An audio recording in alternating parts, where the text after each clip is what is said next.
Өглөөний мэнд дэлхий, өглөөний мэнд Улаанбаатар, дэлхийн монголчуудын АМЖ радио 88.3 руу гурыг сонсож байгаа. Сонсогч танд баярлалаа. 7 хоног бүрийн Давос баасан гарагт 7 цаг 10 минутанд танд хүрдэг дэлхийд өнөөдөр нэвтрүүлэг эхлэхэд бэлэн болсон байна. Дэлхийд өнөөдөр нэвтрүүлгийг 3 дугаар студиос хөтлөгч болон хөтлөгч Ариг өнөр хамтран хүргэнэ. За дэлхийд өнөөдөр нэвтрүүлэгтээ интернет имлэг та өөр лүгөө өнгийсэн үрэтээр хамтран ажиллаж байна. За мөн Your Home Your Zone үрэтэ Best Bazaar 2025 чансаа өдөр хамтран ажиллаж байна. За өглөөний мэнд юм ба сайхан амарсан уу? За өглөөний мэнд аргундаа олон сонсогч та бүхэндээ өргөе. Тэгэхээр нэг мэдэд бас 5 дахь өдөр болсон байна тий. 7 хоног. За 7 хоногийн сүүлийн өдөр яг одоо Улаанбаатар 7 цаг 13 минут болсон байна. Өнөөдөр 2025 оны 3 сарын 21-ний өдөр тохиож байна. Он гараад 80 дахь өдөр, за он тусгаад 285 өдөр үлдсэн байна. За яг одоогоор Улаанбаатарт хасах 3 хэмийн хүүтэн байна гэсэн бол өдөртөө өнөөдөр нэмэх 15 хэмийн дулаан бах юм байна.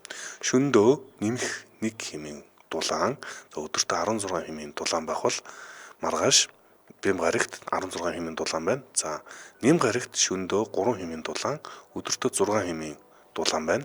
За Даваа гарагт шөнөдөө хасах 3 хэмийн хүүтэн, өдөртөө 2 хэмийн дулаан бах юм байна. Мигмар гарагт за хасах 8 хэм болж шөндөө хүүтэр хэм байна. За өдөртөө 5 хэмийн дулаан байна гэсэн байна. Гадаа маш гоё тийм өглөө гараад ирсэн чинь чиг өнөртэй. Харин тий. Тэр мэдрэмж бас их гоё шүү. Энэ ер нь хавар гэдэг чи яг нэг юм хүний нөгөө хамаг юугаар тоглоо хийждэг гэх юм уу? Гормоноор тоглолцдог гэсэн хад жаргал гинт мэдрэгдэлээдэг. Хаварт их өөрчлөлт оруулдаг тийм үлрэл гэж ярьдаг. Өнөө өглөө бол яг л нэг тийм одоо юу гэх нэг тийм хүнд нэг сонин хаяа дүрдэг нэг мэдрэмжүүд байдаг шүү дээ. Нэг амьдарж байгаагаар мэдрээд байгаа мó ямараад байгаа нь ойлгогдохгүй. За тийм одоо онцгой мэдрэмж төрүүлэх одоо гадаа тийм гоё байна. Би Солонгост байхад яг тийм энэ үнэр байдгүй байхгүй юу? Бос дорнд яадаг нь мэдэхгүй. Ямар ч байсан тэгэнгүүт энэ ийм гоё мэдрэмжүүдийг тухай бүрд навж ийл гэх тиймэрхүү бодсон шиг ирлээ. За амьдарч байгаадаа талархлаа гэж хэлэх өдрүүдийн нэг нь гэхээр л тийм сайхан өдөр өглөө болж байна. За дэлхийд өнөөдөр нэвтрүүлгээр эхний булгангаараа бүгдээрээ тэмдэглэлт өдрийн тухай ярьдаг. Тэгэд би энэ өнөөдрийн тэмдэглэлт өдрүүдийг гүйлгэж үзлээ. Би амьдралдаа ийм олон тэмдэглэлт өдөр давхцаж байгаа өдөр ерөөсөө харж байгаагүй юм байна. За энэ удаад лав нэвтрүүлгийг хөтлснөөс хойш одоо хамгийн гол чухалчилж байгаа нь мэдээж хэрэг үндэсний одоо улсын хэмжээнд тэмдэглэдэг өдрүүдийг бол сонирхохгүй байна. Олон улсын дэлхийн хэмжээний өдрүүд өнөөдөр хэд давхцсан байна. За тухайлбал өнөөдөр дэлхийн шүлгийн өдөр юм байна. Шүлгийн өдөр. За ЮНЕСКО-гоос 1999 оноос хойш шүлгийн өдөр. За энэ бол ерөөсөө бас соёлын маш чухал өв юм аа. Тэгээд олон хэлийг өөрөөр нь хадгалж өгөх чухал нөлөөтэй байдаг гэд шүлгийн өдөр гэж тэмдэглэдэг болсон юм байна. За дэлхийн шүлгийн өдрийн мэнд хүргэе. За мөн дэлхийн Дауны синдромын өдөр гэж өнөөдөр болж байгаа юм байна. За Дауны синдром одоо тэр Дауны синдром гэж юу юм? Дауны синдромтой яаж харьцах юм гэх мэт ойлголтыг сайжруулахын тулд Дауны синдром гэж тэмдэглэдэг болсон бол дэлхийн вермутын өдөр гэж бас байдаг юм байна. За тэрний үйл вермут гэдэг нь тийм үнэр оруулсан тийм маш амттай, сонирхолтой тийм виноны төрлийг вермут гэдэг юм байна. За тэгээд энэ одоо хэрэглээг бас одоо сурталчлах үүднээс вермутын өдөр гэж тэмдэглэдэг болсон байна.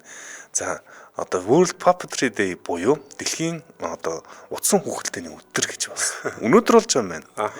Олон улсын өнгөний өдөр гэж болж байгаа юм байна. Өнгөний өдөр. За олон улсын өнгөний холбоо гэж байдаг юм байна. Олон улсын өнгөний холбооноос олон улсын өнгөний өдрийг өнөөдөр холбоо алгаа. За мөн дэлхийн одоо шивэсний өдөр өнөөдөр тохиож байгаа юм байна. За шивэстэй хүмүүс байгаа. Шивэс сонирхогчд бол өнөөдөр бас баярын өдөр юм байна. Баяр хүргэе. За хин чимба шивэс сонирхдаг уу? Сонирхдаггүй л хата тий. Гэхдээ надад байгаа шүү дээ. Хөө тийм үү? Манайч бол бүгд шивэстэй юм шүү. Би чинь цэжин тус газар электрнээс уяатай. Монгол шивэстэй шүү дээ. За тэгээ олон улсын одоо ойн өдөр гэж бас тохиож байгаа юм байна. Олон улсын үнэртэнгийн өдөр гэж тохиож байгаа юм байна. Гэх мэт чи маш олон өдрүүд энэ өдөр тохиож байна. Ийм олон өдрөөс одоо алийг сонгосон нэг сонирхолтой шүү. Алийг сонгосон. Тэгээд өнөөдөр надад тийм сүртэй мэри гэж бодлоо өглөө ярьж байхдаа нэг сонголоо. Өнөөдөр их тэсрэлтийн өдөр гэж явд юм байна. За их тесрэлтийн өдөр бол 2013 оноос албан ёсоор тэмдэглэдэг болсон. За Европын сансрын агентлаг гэж байдаг. Европын сансрын агентлагаас их тесрэлтийн өдөр гэдгийг 3 сарын 21-нд тэмдэглэхээр болжээ. За тэгэхээр их тесрэлт гэж юу юм бэ? Их тесрэлтийн онолын тухай ярьж байгаа тийм. ертөнц үүссэн онол. Йоо. За энэ тухай ярих гэж одоо бараг заримдаа нойр хүрэн заримдаа одоо яах вэ? Гэхдээ надад сонирхолтой. Хаяа бас тиймэрхүү сэдвүүдийг бид нэр мэдээд авцсан байхад юу нэг зүгээр шүү дээ. Мэдэх гэж оролдохоор бүр ингээд гутрахаар ч юм уу ойлгоход хэцүү. За олон зүйл байдаг. За тэгээд их тесрэлтийн онол ертөнц одоо жижигхэн байж хаад бүр маш жижигхэн байж хаад гинт тесрэлтээс одоо үүссэн гэж одоо хамгийн түгээмэл батлагдсан байгаа баримтлагаа физикчдийн баримталж байгаа онол их тесрэлтийн онол. Бид нар хизээгний цагт ертөнц бүгд нэгэн цэг гэх юм уу жижигхэн юм орчинд байжгаад бид нар тэлээж явж байна. ертөнц ингээд ийм тесрэлтээс үүссэн гэдэг бол хамгийн түгээмэл хүлээмжшэрсэн одоогор байгаа онол байгаа юм тийм. За тэгээд энэ онол хизээ үүсснийг бүгдээрээ сонирхоод үзье. Юуны өмнө хүмүүс ер нь эртний сэтгэгчид хүмүүс юу гэж боддог байсан бас их сонирм багтай. Манай эртний өмнөх 4-р зуунд хамгийн гол одоо сэтгэгчид болох Аристотель, Платонууд ертөнцийг одоо тогтвортой байдаг, байнга иймээрээ байдаг. Тэгэд хязгааргүй үргэлжилдэг, хязгааргүй гэж бодож исэн байгаа юм. За энэ санааг ч гэсэн 1687 онд Ньютон өөрийнхөө алдартай принципиа гэдэг одоо хэвлэл дээрээ эрдэм шинжилгээний одоо бүтээл дээрээ бас тэгж одоо дурдсан байдаг. Энэ хязгааргүй ертөнц байгаа. Тэгэхэд тогтвортой байгаа гэж байгаа. Эйнштейн 1915 онд өөрийнхөө харьцангуй онолыг бичихдээ бас энэ санааг дэмжиж ирсэн. Ер нь ертөнц бол хязгааргүй. Гэхдээ тогтвортой байж байгаа гэдэг. За тэгсэн чинь 1922 онд арай өөр юм асуудлууд үүсч эхэлсэн. Оросын физикч Александр Фридман Эйнштейний одоо онолыг тооцож үзээд ер нь бол ертөнц тэлж гинэ гэж санал болгосон. За энэ дараа Жорж Лемаитр гэдэг энэ одоо Бельгийн одоо юу гэж лам гэж юм. Лам мөртлөө физикч хүн ертөнц тэлээд байна. Хизээ нэгэн цагт ингээд жижигэн байсан, жижигэн цэг атом байсан байна гэж санал болгосон. За энэ одоо эргэлтийн цэг гэж хэлж болно. Ингээд энэ санал болгосноос хойш одоо шинжлэх ухаан хөгжөөд бид нар чинь янз янзын одоо дуран бүтээж ийн олон тоног төхөөрөмжөөр ингээд судалгаа шинжилгээнүүд хийх болгоно одоо үнэхээр ертөнц тэлж байгаа маа гэдгийг баталсаар байсан. Тэр болтол хүмүүс энэ одоо тесрэлтийн онол гэх юм уу шал мангар юу гэж тийм байдгийг гэх юм уу олон хүмүүс эргэлдэж исэн хүмүүс олон. Гэхдээ бидний одоо өдний хүртэл 2025 он хүртэл за өмнөөс нь Джеймс Веб гэдэг одоо дуран байгаа шүү дээ. Дурангаар ингээд харах болгонд ерөөсөө л яг нэрнгээсэл ертөнц хизээ нэг цаг жижигэн бүгд нэгэн зэрэг бүх материуд байсан байна гэдэг энэ сандааг дэмжиж байдаг. 1929 онд Эдвин Хаббл ерөөсөө нэг юм анзаарсан. Redshift Doppler эффект буюу бид нар ингээ оддыг галактикуудыг харахаар цаана байгаа зүйлс улам харагдаад байгаа нь ертөнц тэлж байгаа. Өөрөөр хэлбэл холдож байгаа зүйлс гэрэл улаан өнгөтэй болоод ойртож байгаа нь синхэр болоод байт юм л да. Тэгээд бүгд дээр нийтээрээ улаан өнгөтэй байгааг нь олж харсан байгаа юм. Одоо энийг нь тэгэд энэ өөрөө юу хэлж байгаа гэхээр бид нар ерөөсөө л ертөнц нэг нэгнээс холдоод байгаа юм байна гэдгийг ингээд одоо олж нээсэн. За үүнээс хойш л ерөөсөө л бүгд бид нар холдож байгаа, дээрс нь хурдлж байгаа гэж. Бид нар одоо галактикууд хоорондоо холбож байгаа гэж одоо баталсан. 1964 онд Арно Пенсиас, Роберт Вилсон нар санаандгүйгээр ерөөсөө хаа сайгүй ийм cosmic radiation арын ийм юу гэж байгаа радиац цацраг гэдэг байдаг гэдгийг одоо олж нээсэн санаандгүйгээр. За энэ нас их тесрэлтийн дараа үлдсэн тэр халуун дулаан ялгаруулсан радиац хаа сайгүй байгаа гэдгийг баталсан гих мэт байдлаар ерөөсөө их тесрэлтийн онолыг одоо орчин үеийн бүх одоо судалгаа шинжилгээнүүд бас үнэхээр л тийм байсан гэдэг рүү чиглээд байдаг тийм. За сони юм аа тийм. Би зүгээр ингээд яг сонсоод сууж хагаад яг өөрөө зөв бодоод үзсэн чинь одоо найруулагчаар ажиллаад одоо нэг жил орчин болох ч штэ. Тэгэнгүүт яг тэрнээс өмнө хэрэг энэ сэдвүүдийг ерөнхийдөө ингээд нэг анзаардгүй ч юм уу ингээд нэг хаяад хараад өөрөөр нэг хальт харчаал явдаг ч юм уу. Тэгээ түүнээс хойш цэгэд хоёртой ингээд найруулчаар ажиллаж хахад ер нь баг нэг талын хичээл хийгээд байгаа юм шиг ингээд мэдлгүүд бас аваа дээшлээд байгаа гэж би бас айгүй тийм баяртайгаар харж байгаа ш. Манай байнгын сонсогч гэсэн юм тийм байгаа. Ягаад гэвэл аль сэдвэр байсан гэсэн. Ер нь нэг иймэрхүү юм байгаа шүү гэдэг нэг багцаа бас гараад явж байгаа байх гэж боддог ш. За ямар гэсэн дагаал суралцаал явж байна да. За хамтран ажиллагчаа танилцуулна. Өнөөдөр манай дэлхийд өнөөдөр нэвтрүүлэгтээ та өөрлөгөө өнгийснө ураатай интермед имлэг хамтран ажиллаж байна. За интермед төв имлэгийн дурангийн төв нь онцлогоо имчилгээ хяналтын цогцоор нь хийж байгаа. Та өөрлөгөө өнгийснө үү? За би нэг баримт дурдъя. Өнөөдөр өөрийн дотор эрэхтэн лүг хизээ өнгөж нэг харсан бэ гэж тань заавал асуух шаардлага байна. Яг тэгвэл Монгол улсад 100 мянган хүн тохиолдох ходоодны хавдрын өвчлөөр дэлхийд тэргүүлж байна гэж. 10 хүн тутмын 7 нь хотоодны асуудалтай байна. Та өөрийгөө заавал шалгуулах хэрэгтэй юм орчинд амьдарч байгааг тань сануулъя. Хотоодны хавдрын 75% нь эрт үед бүрэн эмчлэх боломжтой байдаг нь ашигтай. Тэгэхээр дурангаар ороход л болчиход байна. За хотоодны хавдар бол их түгээмэл хавдруудыг манай ээж бас ойр тойрны хүмүүс хотоодны хавдраар бас өвчлөж исэн. Тэгээд ер нь бол гэхдээ энэ хотоодны хавдар бусад хавдруудыг бодвол хамгийн гол нь ийшти оншилчих юм бол асуудалгүй гайгүй байгаад байдаг гэж одоо хэлж шүү дээ. Тийм болохоор энэнийг одоо сэргийлэх хамгийн гол алхам бол дуран аргатай. За би интернет хийдэг удаа дуранд ер нь бол нэг жилдээ 2 жилдээ нэг удаа орчдөг. Тэгэхээр интернетийн үйлчлэг бол үнэхээр орчин харилцаа тэгээд тэр тоног төхөөрөмж байгаа байдлаас ахвал бүх юм маш тухтай үйлчлүүлэхэд үнэхээр сэтгэл хангалуун байдаг. Тий одоо энэ дээр харж байхад яг нэг насны хувьд бас нэлээх одоо дурддагдаад байгаа тийм 35-аас дээш насныхан за 40-оос дээш насныхан хотоодны дуран 2 жил тутамд ер нь хийлгэж явах хэрэгтэй ч гэдэг юм уу.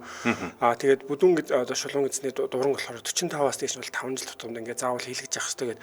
Энэ хугацаанууд яагаад бас ингэж хийлгдээд байна гэхээр хүмүүсийн эрсдэл харьцангуй нэмэгддэг тийм. Тэгээд саяын судалгаа гэдэг энэ зүйл чинь бас тоо худлаа хэлдэгвэ гэдэг нэг зүйл байдаг шүү дээ. Тэгэхээр бид нэр яг насны хувьд ч гэсэн одоо би өөрийгөө бодох гэсэн анхаарах энэ цаг зайлшгүй ирчжээ гэдэг дээр бол санал нэг байгаа. Тэгээ бас зүгээр миний л бодолтой ер нь өөртөө анхаарал хандуул сурна гэдэг чинь бид нар өөрийгөө хойж гэдэг байгаа ш. Хүүхдүүдтэй бас өвлүүлж байгаа маш том соёл юм билээ, дадал юм билээ. Аав ээж нь ингээл өөртөө анхаардаг байгаа л юм билээ. Одоо бид нар чи машинд засварч яваад байгаа шиг энэ махан бий чи бидний хамгийн гол том өмч байгаа даа ш. Эндээ одоо анхаарал хандуулах нь бас их тийм соёл юм байна. Энэ соёлыг түгэж дараагийн үедээ өвлүүлэх нь бас бидний үүрэг юм байна гэж бас боддог болчиход байгаа. Одоо нас явахар янз янз юм байна. Сүртэй юм ярьцнаа. За тэгэхээр интернетийн би давуу талыг хэлье. Нэг цэгт төвлөрсөн 5 тухтай аюулгүй орчинтой. Тэгээд үйлчлүүлэгчдэд зовир багтай, тайвшруулахтай дуранг сонгох боломжтой. Би тайвшруулахтайг нь би сонгодог. За мэрэгсэн туршлагатай эмнэлэг зүүн багийн бүрэлдэхүүнтэй. Тэгээд сүүлийн үеийн дурангийн иж бүрдэл тоног төхөөрөмж нь Olympus X1 гэдэг маш их хүчрхэг сайн юм төхөөрөмж ашиглалт юм билээ. Олон улсын болон дотоодын стандартын дагуу ариутгал халдваргүйтгэд хийж нэг удаагийн багц хэрэгсэл ашигладаг. Энэ бас их чухал. Ер нь бол ариутгалаа сайн хийдэг газраар үйлчлүүлэх нь чухал байгаа.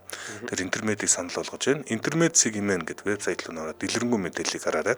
За эднийх бас Facebook пэйж дээр Интернет Хоспитал Монголиа гэдэг тавил аль бисны Facebook пэйж нэг та бүхэн лайк дараарай. Утсаар харин мэдээлэл авъя, цаг авъя гэвэл 77 техник 11 11 гэдэг дугаар руу залгах нь байна. 77 техник 11 11. За манай дэлхийд өнөөдөр нэвтрүүлэгтээ та өөрлөгөө өнгийснө ураатай интернет эмнэлэг хамтран ажиллаа. Баярлалаа. Баярлалаа. За дэлхийд өнөөдөр нэвтрүүлэг үргэлжилж байна. За тэгэхээр сая бас одоо хоёлаа энэ сэдв дээр одоо хүмүүс хариуцлагатай авах гэр бүлдээ тий. Зөвхөн ингээд шинжилгээнд орохоор юу гэдэг юм өөрийгөө бодож байгаа ш гэр бүлээ бодож байгааг яригдсан шүү дээ. Тэгээ энэ сэдвтэй холбоотой ерөнхийдөө өнөөдрийн танилцуулах хүний маань хувьд тэгэхээр ялчгүй холбогдох юм байлаа. За тэгэхээр манай Аргун бол одоо маш сайн мэдэх хоёр нь 2000-ад оны үед ямар хөл бөмбөгчөнд маш дуртай байсан бэ? За тэр би одоо хөл бөмбөгийг ерөөсөө яг 2002 онд л анх удаа тоглолт үзээд л тэр үеэс л одоо хөл бөмбөгийг сонирхсон. Тэр чинь 2002 онд Солонгос Японд дэлхийн аварга болсон. За тэгэхэд бол Бразилийн багийг л үнэхээр бүр шүтэж харчлаа. Тэр Бразилийн багт нь урд нь Роберо гэд Роналдо, Роналдиньо, Ривальдо гэд гурав байсан. Тэднээсээс бас их шүтэж гэх юм уу одоо гоё маа гэдгийг нь олж харж мэдэрч ирсэн байна. За түүнээс хойш 2004 онд сонирхдаг болоод үзээд 2004 оны Европын аваргаар Рүүни болон Роналдо, Криштиано Роналдо хоёр орж ирээд тэгээ тэр хоёрыг л их дэмжиж шинэ залуу багтаа гэд Манчестер Юнайтедыг түүнээс хойш дэмждэг болсон юм байна. Хоёулаа Манчестер Юнайтед тоглодог болохоор. За тэгэхээр саяын дурдсан нэр дотор бол байна. Байна уу? За. Тэгэхээр бас ямар ч аргууныхаа шүтжсэн ийм тоглогчоос бол танилцуулах нь байна. Аа.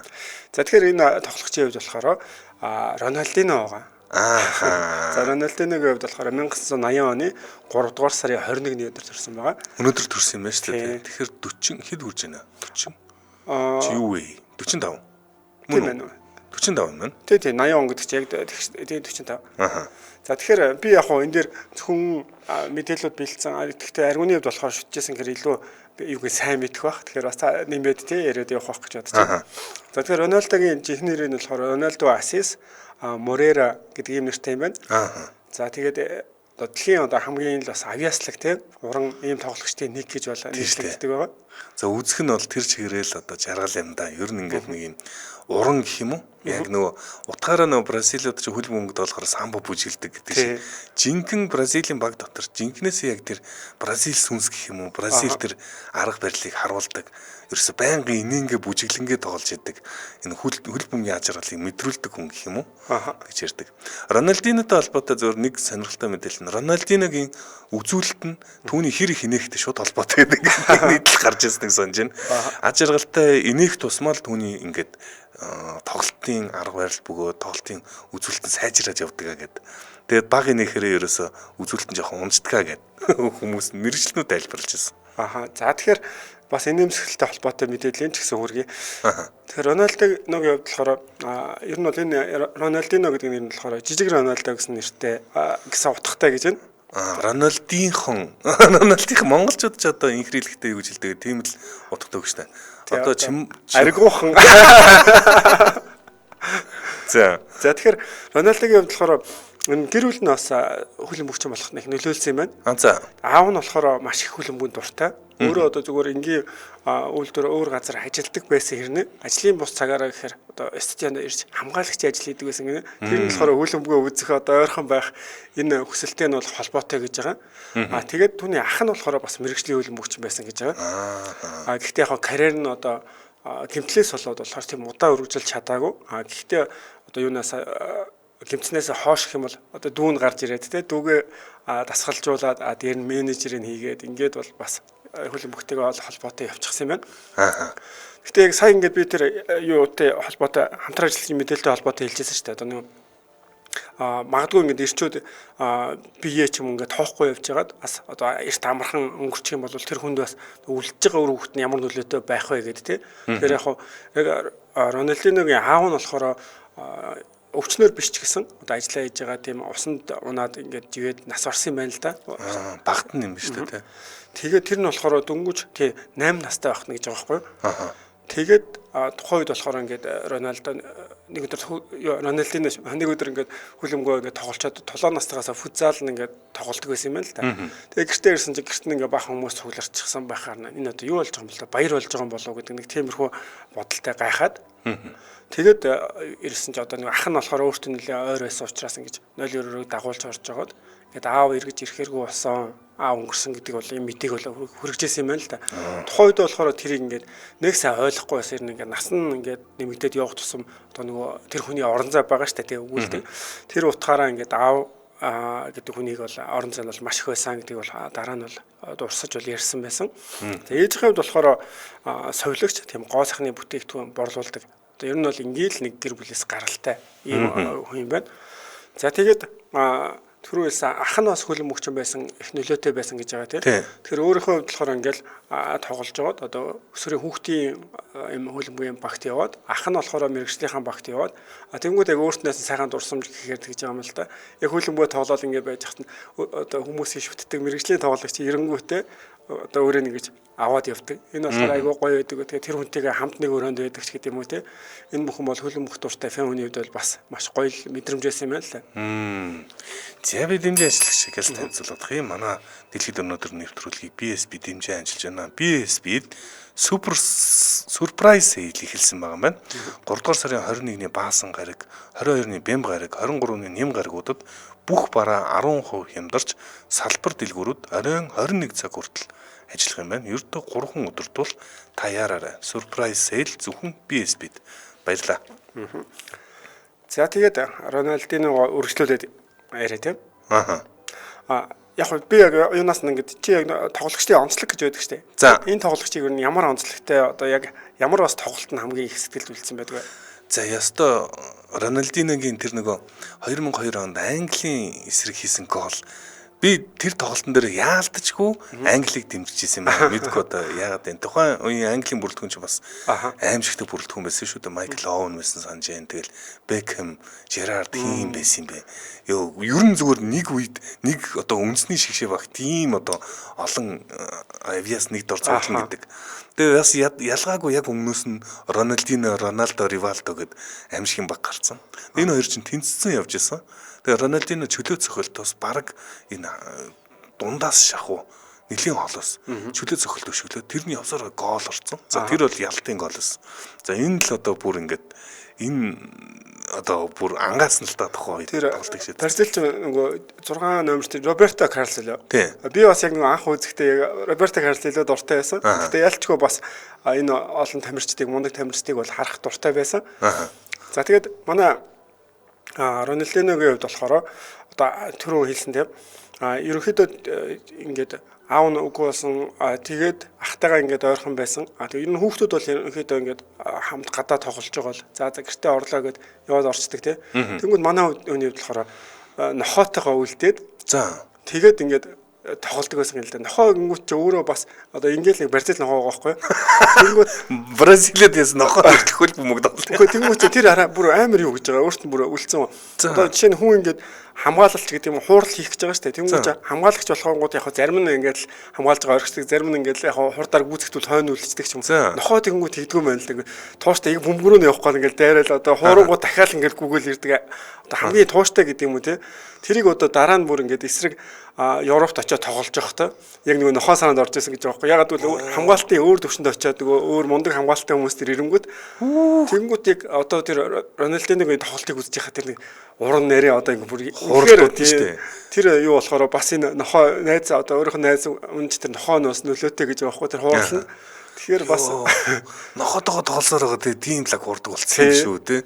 За Рональдигийн нэрээ тоглолтын арга барилыг ярьсан чинь бодсон чинь эргээ за үнэхэр гол хийн мундаг ч гэсэн гол одоо ялгарсан одоо юу гэх юм өөр ингэсэн одоо гарын тоглолт нь бол супер тоглолт нь бол хууралтууд дрибл гэж ярьдаг тийм. Би дээрээ хаан чавн тэгээд тэр хуурж байгааг нь харахаар хойгоор сан дамжуулна. Тэгсэн чи ямар сони юм бэ? Нохотойгоо дасгал хийсээр хагаад хуурдаг болсон. За тэгээд 13 настайд одоо тэмцээн тоглож байгаад одоо 23 гол баг нь хийж чадсан байгаа. 23 голыг 23 бол ингээд Рональдино хийсэн гэж ганц арга нээсэн. Эндээс эхлээд ер нь бол хүмүүсийн анхаарлыг татаж эхэлсэн гэж байгаа. За тэгээ Бразилийн Гремогийн клубын залуучуудын багт бол 98 онд бол нэгдсэн гэж байгаа. Тэгэхээр тэр бол ахынх нь бас тоглож исэн баг юм байлээ. Тэгээд ерөнхийдөө яг тэр мундаг багтаа илсээд ингээ ороод ирсэн. Тэгэнгүүт одоо 17 настай багтаа Бразилийн шигшээ дуудагдаад одоо тэр 17 насныхан ч бас яг 17 under 17 гэж явдаг шүү дээ тийм. Тэр тэмцээндээ ороод бас төрүүлж исэн. Тэгэхээр яг тэр тэмцээний нь болохоор яг тухай дээр одоо яасан Роналдо ч юм уу ингээ мундаг шүтэнүүд нь хүмүүс үзэж ярилцж яхих нь болохоор бас нэг удаа бас мэдсэн юм байна л да. Ягаад гэвэл одоо яг нэг Бразилийн шигшээ гэдэг утгаараа ойрхон байрлаад.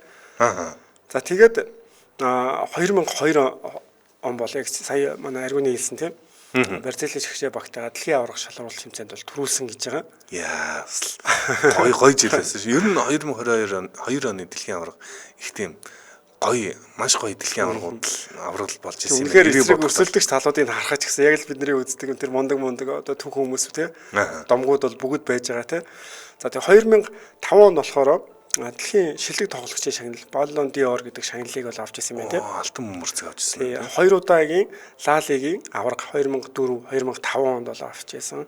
За 2006 онд аваргуудын лигийн аврах болсон. Энэ болохоор Барселона багтай гэж байгаа тийм. Тэгэхээр ерөнхийдөө одоо энэ дэлхийн аврагч гэдэг юм уу мэрэгжлийн түвшинд тоглож эхлэхэд болохоор анх болохоор Францад очиж тоглоод. За Францад болохоор яг бас амжилттай амжилтгүй гэмтэлтэй гэдэг янз бүрийн бас яг тэр болгонд сансандаа хүрээгүй бол одоо саяын авраг авсан Барселона баг гэж байгаа тийм. Тэгээ энд бол бас хамгийн одоо карьерийн мундаг үеуд нь бол байсан байгаа тийм. Барселонд дэлхийн одоо бүх цаг үеийн шилдэгүүдийн нэгдэж бас яригддаг шүү дээ. Роналдино Барселонд дэлхийн ингээд хамгийн шилдэг хоёр хөлбөмбөгч нэгэн цаг үед одоо нэгэндээ одоо хамт тоглож исэн гэдэг нь бас үеийг төлөөлөх тоглож исэн гэдэг. За тэр бас мэдээж хэрэг Месси. За Месситэй холбоотой бас юм гоё дурсамж байд юм байна. Яг тухайн үед 2003 4 оны үед болохоор байрлал дээр нь бас тоглогч гэмтээд шинэ тоглогч бас хэрэгтэй байсан юм байна л да. Тухайн үед бол шинэ залуу бас Месси орж ирж байсан юм байна л да. Тэгэхэд болохоор Рональдиногийн хувьд болохоор анх бас тоглолт нэрэлсэн. Чи өнөөдөр гол хийх болно гэдэг тим зүйлийг хэлээд тэгсэн чинь үнэхээр л яг тоглолтын дундуур 2 удаа бүр тийм яг чихэр шиг пас гэж ярьдаг штэ. Үнэхээр гол хийхээс аргагүй тийм гоё пассуудыг бас гаргаж өгч ирсэн юм байна л да. Тэгээ энэс хойш одоо тэр хүнийг бол бас одоо бол хүмүүс домгоор мэдэх байлгүй тий. Домог болсон Месси ч одоо Рональдино багшаа гэж одоо ойлгодог гэд хэд удаа хэлж исэн. Тэгээд ер нь их тийм өөрийнхөө тэр чин тухайн үед одоо Барселонагийн багт бол хамгийн одоо нэр хүндтэй хамгийн супер од нь Рональдино л байсан. За тэгээд тэр хүний далавчсан дор өсөж байдсан. За ийм магадгүй дэлхийн бүх цаг үеийн ч хийж ярьдаг хамгийн шилдэг хөлбөмбөгчнийг одоо бойжулсан хүн гэхүү одоо за зарим нь бол одоо загалмаас эцэг гэдэг шиг нэг юм хуурай ах хуурай одоо эцэгч гэж хэлж болох тийм хүн байгаад байна те. За тэгээд төсөөлөл нь бол хэлэхэд болохоор аавгаа маш их хүндэлдэг байсан. Тэгээд одоо амжилт гарах болгонда аав нь хөлбөмбөгт маш их дуртай байсан учраас хэрвээ үзэж байгаа бол ер нь байсан бол надаар бахарх байсан гэл одоо нэг тухайн үед болохоор ахын тоглож байсан гэж байгаа шүү дээ. Ахын ингээл хүмүүс магтаал ингэвät. Үгүй дүү нь удахгүй тий гарч ирнэ. Дүү нь өөрөө ахийнхаа одоо захиур хагалсан тий ийм тоглож байгаа гэж ярьдаг байсан. Тэгээ гол нь болохоор аавхаа хэлдэг байсан тэр зүйл нь болохоор инхэмсгэлж тоглол. Одоо аз жаргал мэдэрч тоглол гэдэг. Тэнгүүд Рональдо тэр үгийг хүлээж аваад одоо тоглол хүмүүс болохоор яагаад ийм хийнэгээд байдгийг тэрийг болохоор тэл мэддгүү байсан юм л да. Тэгэхээр аавхаа захиасыг биелүүлээд гээд байнга аз жаргалтайгаар инээмсгэлж ингэж бол тоглолдог байсан юм байна. Нэг ийм сакстай холбоотой нэг ийм юу түүх байт юм бэлээ. Коби Брайант Рональдинотой уулзаад тэр үед одоо мэдэг байсан юм бэлээ. За нийлэн дээр үед энэ 2000-ад оны ихэнх үеэр гэх юм уу тэр хавьтал уулзаад Рональдинотой Коби Брайант хамгийн шилдэг дэлхийн хамгийн шилдэг хөлбөмбөгчөнтэй тэр үед ч одоо Ballon d'Or авсан байсан. Алтан мөмөрцөг авсан үе байсан уу. Хамгийн шилдэг хөлбөмбөгчөнтэй би зураг авахуулаад гэсэн чинь би чамд өөр хүн үзүүлээ. Өөр хүн үзлээ. Энэ жинхэнэ дэлхийн хамгийн шилдэг болсон гэдэг нь Месси байсан юм байна. Брайант бол Коби Брайантыг Месси одоо ингэж одоо танилцуулж исэн. Тэр хоёр чинь бас тоглолтыг үзэж байгаа тийм их юмуд бас нөхөрл байгаад тах шиг байсан шүү дээ. Тэгээд би бас сая яг одоо Чимбаг хэлэхээр бас бодлоо.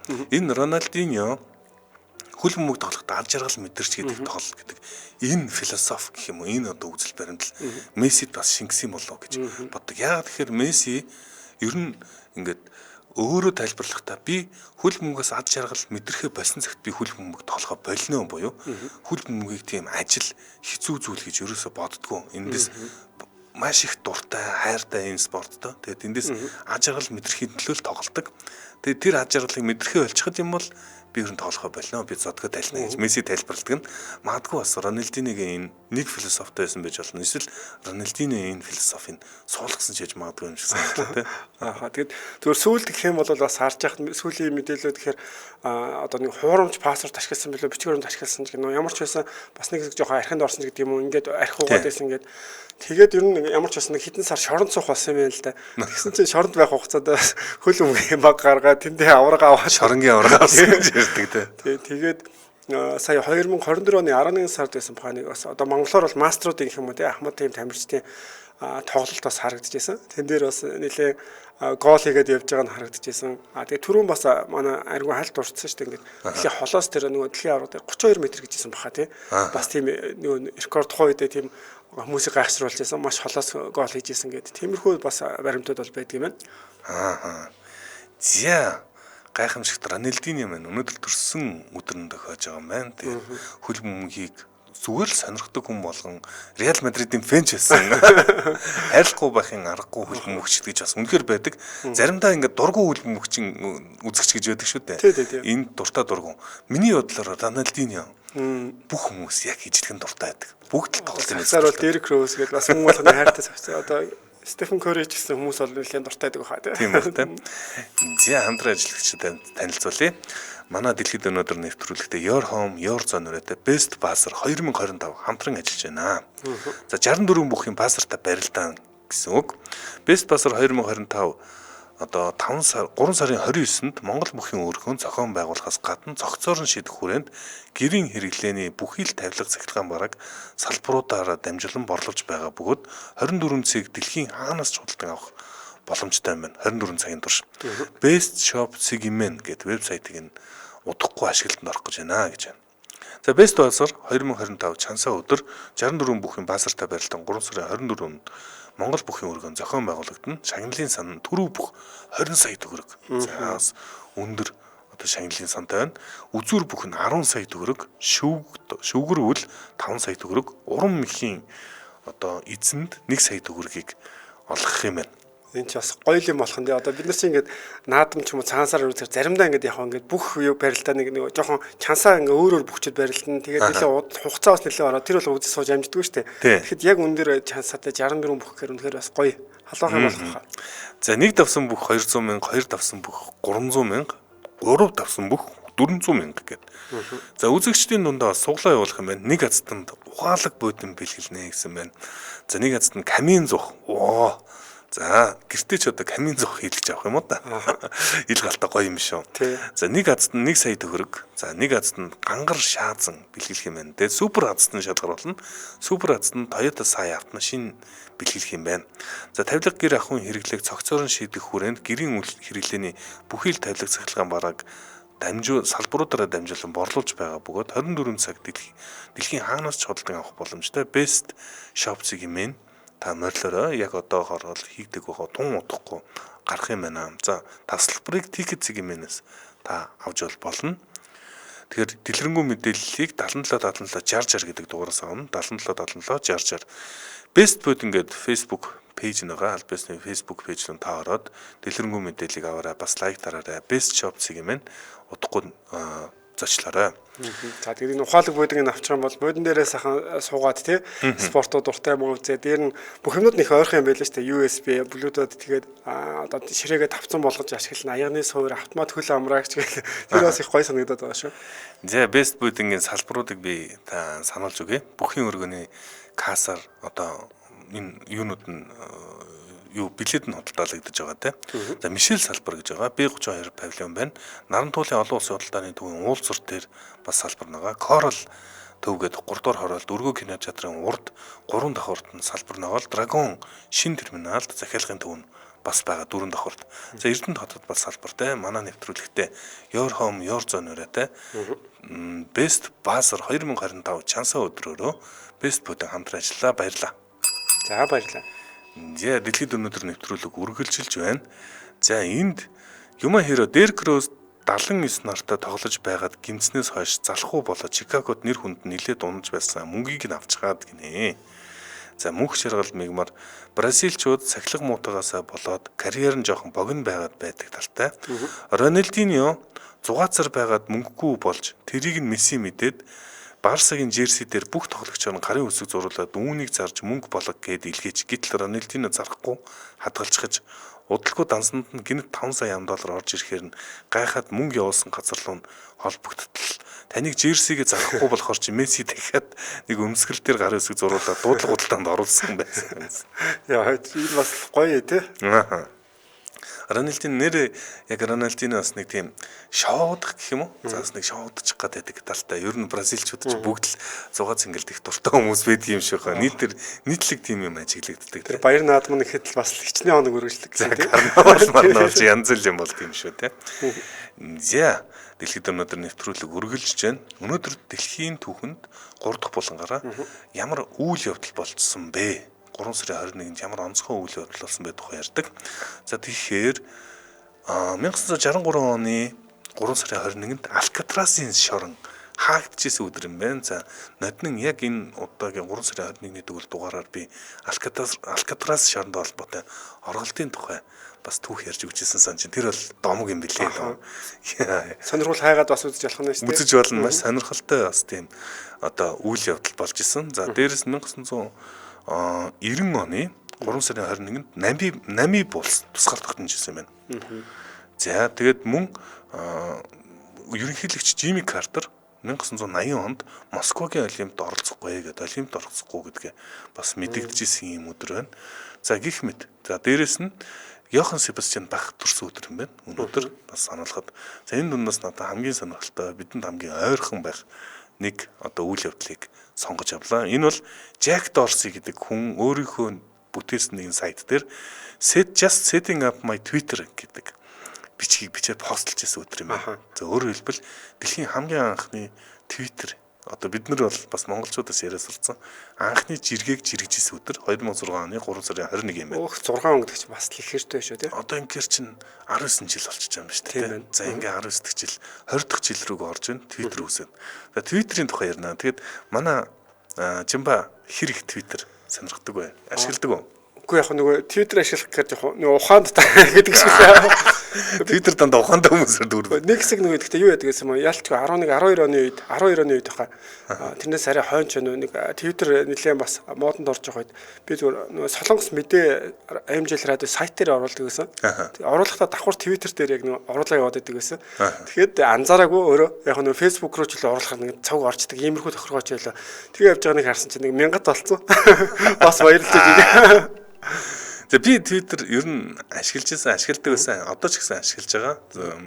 2013 онд нэг Германд нэг сургалтаар яваад нэлийн удаан тэгээд уйдахаараа ингээд нөө юм бичээд ч юм уншмаар санагдаад Twitter сонирхсан чинь Twitter их сүүлдээ бүр донтоод тэгээд нэг хэсэг 14 15 бүр баг мэрэгжлийн чиргээж гэх юм одоо өдөржин шүнжин зүгээр сайн дурын сэтгүүлчиг энд очиод зургийг аваад энэ ингэсэн байна тэгсэн мэр гэл үзэл бодлоо илэрхийлэл яг ашигладаг байсан.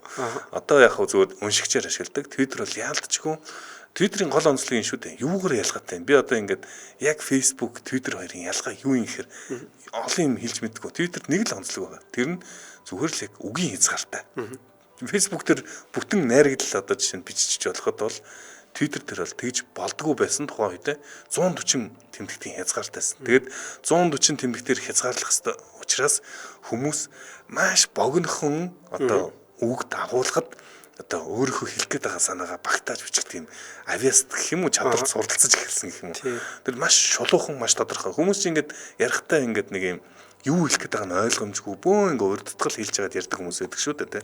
Тэгэхгүй шууд яг би чамд дургүй байна. Би чамд дуурлж ийн гэж шууд хэлэх юм уу. Гэх мэтлэн шулуухан хэлдэг тийм одоо соёл мэдээлэл солилцдог соёл. Надад болохоор яг Twitter дээр бас нэг яг саний чиний хэлсэн дээр нэмэхэд хамгийн шуурхай гэж боддог байхгүй. Харин тий одоо яг шолоо шодрог гэдэг шиг л товч тодорхой гэдэг шиг. Тэр нь би одоо ингээд яг зарим нэг үйл явдал хүмүүстэй гадаад хүмүүстэй холбоотой юм. Яг нэг Twitter руу ороод харангуут хамгийн сүүлд ярьчих зүгээр тэр хүний тухай ингээд бүх мэдээлэлүүд айгүй хурдан гараад ирдэг. За тэгэхээр Twitter-ийн гол онцлог нь мэдээж хэрэг маш товч тодорхой.